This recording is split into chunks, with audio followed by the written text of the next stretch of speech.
বামে যায়, দয়াল নবীর দুলনার সাথে সাথে চাঁদও ডানে যায়, দয়াল নবীর দুলনা ডানে যায়, চাঁদও ডানে যায়, দয়াল নবীর দুলনা বামে যায়, চাঁদও বামে যায়। ও ইয়া রাসূলুল্লাহ নবী গো, এই দুলনাটা কেমন করে লড়তো?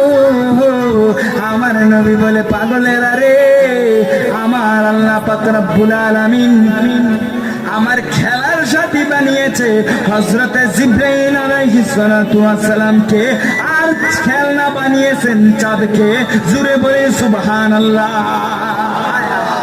কেমন মর্যাদার নবী! হ্যাঁ, ওই নবীকে আমার মতো আমি সারাদিন চিল্লাইলে চাঁদ লড়বো, সারাদিন চিল্লাইলে আমি যদি এনে বই রে লড়বো, চাঁদের যদি কই চাঁদ তোরা 1 কোটি টাকা লড়বো, এলাকার 70-টির মতো।